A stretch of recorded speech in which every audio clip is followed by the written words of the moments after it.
پاکستان کی میزبانی میں خطے کے اہم ممالک کا سب سے بڑا ایونٹ باہمی تعاون کا عظیم مشن شنگھائی تعاون تنظیم کا سربراہی اجلاس آج اسلام آباد کے جناح کنونشن سینٹر میں ہوگا۔ وزیر اعظم شہباز شریف کا مہمانوں کے اعزاز میں عشائیہ۔ وزیر اعظم نے چینی وزیر اعظم اور بھارتی وزیر خارجہ سمیت عشائیے میں آنے والے تمام مہمانوں کا خیر مقدم کیا۔ روس کے وزیر اعظم پاکستان پہنچ گئے۔ وزیر دفاع خواجہ آصف نے استقبال کیا۔ ایران کے وزیر معدنیات محمد عطابق کی قیادت میں وفد اسلام آباد پہنچا۔ ازبکستان کا وفد آج پاکستان پہنچے گا۔ وزیر اعظم شہباز شریف آج SCO سمٹ کی صدارت اور افتتاحی سیشن سے خطاب کریں گے۔ چین، روس اور پاکستان سمیت 6 ملکوں کے وزیر اعظم اجلاس میں شریک ہوں گے۔ وفاقی دارالحکومت میں خصوصی انتظامات۔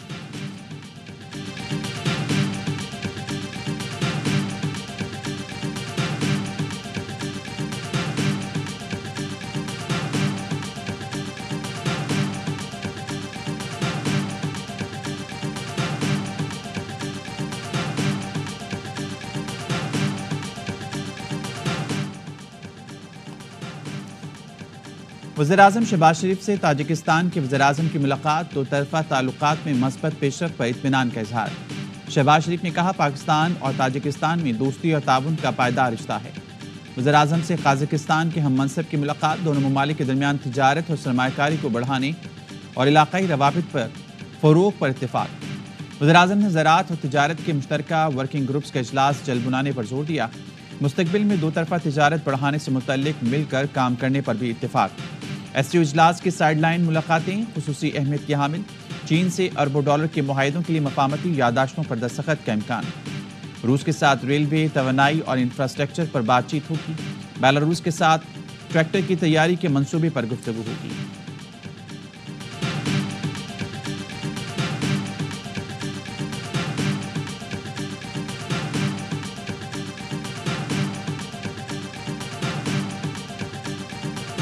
دو پارٹیوں کا ڈرافٹ پر اتفاق ہو گیا ہے۔ میاں نواز شریف صاحب سے بھی ملاقات کرنی ہے، PTI کی قیادت سے بھی ملاقات کروں گا۔ ہماری یہ کوشش ہوگی اس طرح کا اتفاق رائے پیدا کیا جائے کہ ایک متفقہ آئینی ترمیم سمجھا جائے۔ جب بھی اس ملک میں کامیاب آئین سازی ہوا ہے تو سب سے بڑا رول JUI اور پاکستان پیپلز پارٹی کر رہا ہے۔ مجوزہ آئینی ترمیم پر بڑا بریک تھرو، مولانا فضل الرحمان اور بلاول بھٹو نے اپنا متفقہ مسودہ تیار کر لیا۔ کراچی میں طویل ملاقات کے بعد مولانا فضل الرحمان اور بلاول بھٹو کی پریس کانفرنس۔ مولانا فضل الرحمان نے کہا کوشش ہوگی بل پر اتفاق رائے پیدا ہو اور اسے متفقہ آئینی ترمیم سمجھا جائے۔ آج نواز شریف سے ملاقات ہوگی، PTI قیادت سے بھی اسلام آباد میں ملیں گے۔ اتفاق رائے تک پہنچنے میں بلاول بھٹو کا اہم کردار ہے۔ حکومتی مسودہ پہلے بھی قبول نہیں تھا، اب بھی نہیں۔ ہماری تجویز پر اتفاق بنتا ہے تو 100 بسم اللہ۔ بلاول بھٹو نے کہا امید ہے پارلیمان سے جو حتمی مسودہ منظور ہوگا وہ ہمارا ہی ہوگا۔ نواز شریف کے ساتھ بیٹھ کر اتفاق رائے پیدا کرنے کی کوشش کریں گے۔ PTI کو مثبت کردار ادا کرنا چاہیے۔ PTI سمیت تمام اپوزیشن جماعتوں کو بھی شامل کریں گے۔ آئینی عدالت پر اتفاق ہوا یا آئینی بینچ پر؟ مولانا نے صحافی کا سوال گھما دیا، بولے بیٹا ہم نے بھی بال دھوپ میں سفید نہیں کیے، یہ سوال پہلے بھی ہو چکا۔ نواز شریف آج جاتی عمرہ میں مولانا اور بلاول کو عشائیہ دیں گے۔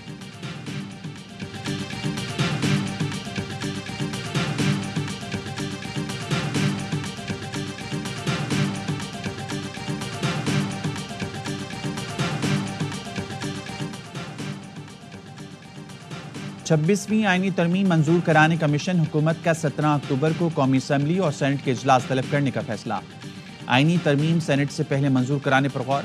وزارت پارلیمانی امور نے قومی اسمبلی اجلاس طلبی کی اسمبلی ارسال کر دی۔ وفاقی کابینہ کا اجلاس بھی 17 اکتوبر کو ہوگا۔ پارلیمنٹ کی خصوصی کمیٹی کا اجلاس آج دوپہر 12:30 بجے بلا لیا گیا۔ آئینی ترامیم کے مسودے کو حتمی شکل دی جائے گی۔